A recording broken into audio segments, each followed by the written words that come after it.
Hi, അടിപൊളി ബസ്സിന്റെ പുതിയൊരു എപ്പിസോഡിലേക്ക് എല്ലാവർക്കും സ്വാഗതം. അപ്പൊ ഇന്ന് നമ്മള് ഇപ്പൊ മാങ്ങയുടെ സീസൺ ആണല്ലോ, അപ്പൊ ഒരു വറുത്ത മാങ്ങ അച്ചാറ് ഇടാന്ന് വെച്ചിട്ട് കുറെ കാലം സൂക്ഷിക്കാൻ പറ്റും നമുക്ക്. അപ്പൊ അതിന്റെ ഇൻഗ്രീഡിയൻസ് എന്തൊക്കെയാണെന്ന് നമുക്ക് നോക്കാം. അപ്പൊ ഞാനിവിടെ കുറച്ച് മൂവാണ്ടൻ മാങ്ങ എടുത്തേക്കണേ. എനിക്കിവിടെ മൂവാണ്ടൻ മാങ്ങയാണ് കിട്ടുന്നത്. അപ്പൊ അതാണ് ഞാൻ എടുത്തേക്കണേ. ഇതിപ്പോ കുറച്ച് നല്ല പുളിയുള്ള മാങ്ങയാണെങ്കിൽ അത് നല്ലതാണ്. ഇത് കുറേശ്ശെ ചെനച്ചു തുടങ്ങിയിട്ട്, എന്നാലും മൂവാണ്ടൻ മാങ്ങ ആവുകൊണ്ട് പുളി ഉണ്ടാവും. ഇതൊരു 2 ദിവസം ഞാൻ ഉണക്കി എടുത്തിട്ടുണ്ട് വെയിലത്ത് വെച്ചിട്ട്. ഉണക്കണം നിർബന്ധമൊന്നുമില്ല, പെട്ടെന്ന് ആയി കിട്ടാൻ വേണ്ടി. അപ്പം നമ്മൾ എണ്ണയിൽ വറുത്തിട്ടാണ് അത് ഇടുന്നത്. അപ്പം എണ്ണയിൽ വറക്കുമ്പോൾ വെള്ളമുള്ളതാകുമ്പോൾ കുറച്ച് ടൈം എടുക്കും. ഞാൻ 2 ദിവസം വെയിലത്ത് വെച്ചിട്ട് ഒന്ന് വാട്ടിയെടുത്തിട്ടുണ്ട്. അതിലേക്ക് ഒരു 2 സ്പൂൺ ഉലുവ, ഒരു 3 ടീസ്പൂൺ കടുക്, പിന്നെ ഒരു 5 ടീസ്പൂൺ മുളക് പൊടി, പിന്നെ കായം ഒരു 1-1.5 ടീസ്പൂൺ കായം ചേർക്കാം. പിന്നെ ഉപ്പ് ആവശ്യത്തിന്. ഇതിൽ ഉപ്പ് ചേർത്തിട്ടില്ല, ഞാൻ പ്ലെയിൻ ആയിട്ട് ഉണക്കിയെടുത്തതാണ്. അപ്പോൾ ആവശ്യത്തിന് ഉപ്പ്, പിന്നെ നല്ലെണ്ണ വറക്കാൻ ആവശ്യത്തിന്. അപ്പോൾ നമുക്ക് ഗ്യാസ് ഓണാക്കാം. നമ്മുടെ എണ്ണ അതേ ചൂടായിട്ടുണ്ട്, നല്ലെണ്ണ. അപ്പോൾ അതിലേക്ക് കുറേശ്ശെയായിട്ട് നമ്മൾ ഇട്ട് കൊടുത്തിട്ട് നമുക്ക് വറുത്തെടുക്കാം. ഒരുമിച്ച് ഇടാണെങ്കിൽ കുറേ എണ്ണ എടുക്കേണ്ടി വരും. അപ്പോൾ അതിൻ്റെ ആവശ്യമില്ല, നമുക്കിതിലൊക്കെ ആവശ്യമുള്ള എണ്ണ എടുത്താൽ മതി. നന്നായിട്ട് ക്രിസ്പി ആയിട്ട് വരണം കേട്ടോ, അപ്പോഴത് കുറേ നാൾ ഇരിക്കും. ഇത് കുറേശ്ശെയായിട്ട് നമുക്ക് വറുത്തെടുക്കാം.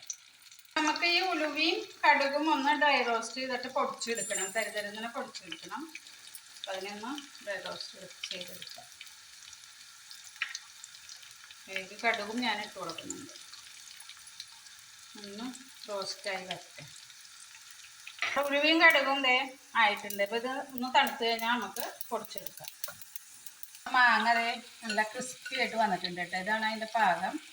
നമുക്ക് വാങ്ങാം. ഇനി അടുത്തത് കൂടി ഇട്ട് കൊടുത്ത് വറുത്തെടുക്കാം. ഇതുപോലെ തന്നെ ഉണ്ടോ, സൗണ്ട് വരണുണ്ടോ? ഇതുപോലെ ക്രിസ്പി ആവണം. ഉലുവയും കടുകും ഒന്ന് തരുതരുന്നതിനെ പൊടിച്ചെടുക്കുക. അതായത് കടുകും ഉലുവയും കൂടി തരുതരുന്നതിനെ പൊടിച്ചെടുത്തിട്ടുണ്ട്. വല്ലാണ്ട് പൊടിയേണ്ട ആവശ്യമില്ല. ഇതുപോലെ പൊടിഞ്ഞാൽ മതി. നമുക്ക് ഇതിലേക്ക് ആവശ്യത്തിന് കായം. ഈ എണ്ണ ഞാൻ വറുത്ത എണ്ണയാണ്. അതിൽ കുറച്ച് എണ്ണ മാറ്റി വെച്ചു. ബാക്കി എണ്ണയിൽ നമ്മൾ ഈ കായവും മസാലയൊക്കെ മിക്സ് ചെയ്യും.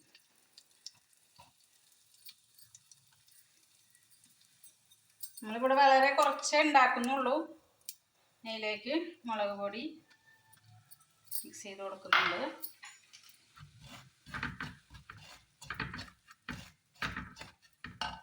അതിലേക്ക് നമ്മൾ ഈ വറുത്ത് വെച്ച പൊടി പൊടിച്ച് വെച്ചത്,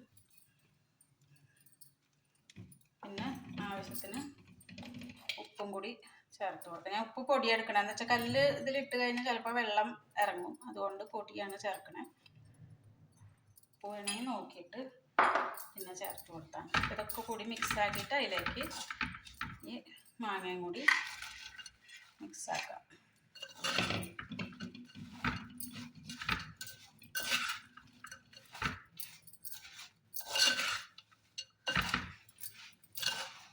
ഇവിടെ ഇത് റെഡി ആയിട്ടുണ്ട്. കുറേ നാൾ സൂക്ഷിക്കാൻ പറ്റും. ഇതിൽ എണ്ണ ഒട്ടും വെള്ളമില്ലാത്ത കാരണം തന്നെ 1-2 കൊല്ലപ്പോൾ ഒരു കുഴപ്പമില്ലാണ്. നല്ല ടേസ്റ്റുമാണ്. നമുക്ക് സൂക്ഷിച്ച് വെക്കാം. നല്ല ടേസ്റ്റാണ്. കഞ്ഞിയുടെ കൂടെയും തൈര് ചോറിൻ്റെ കൂടെയൊക്കെ നല്ല ടേസ്റ്റായിരിക്കും. നമ്മുടെ എണ്ണമാങ്ങ റെഡി ആയിട്ടുണ്ട്. വളരെ പെട്ടെന്ന് ഉണ്ടാക്കിയെടുക്കാൻ പറ്റും. പച്ച നല്ല കട്ടിയുള്ള ദശയുള്ള മാങ്ങയാണെങ്കിൽ നല്ല ടേസ്റ്റ് ആയിരിക്കും. പുളി നല്ലോണം ഉള്ളതാണെങ്കിൽ. അപ്പം എല്ലാവരും ട്രൈ ചെയ്ത് നോക്കുക. അപ്പം ചാനൽ കാണുന്നവർ സബ്സ്ക്രൈബ് ചെയ്തിട്ടില്ലെങ്കിൽ സബ്സ്ക്രൈബ് ചെയ്യുക, കമൻസ് അറിയിക്കുക, ഷെയർ ചെയ്യുക, ബെല്ലൈക്കൺ അമർത്തണം. വീണ്ടും ഒരു വീഡിയോയുമായി വരുന്നതായിരിക്കും. Okay, by.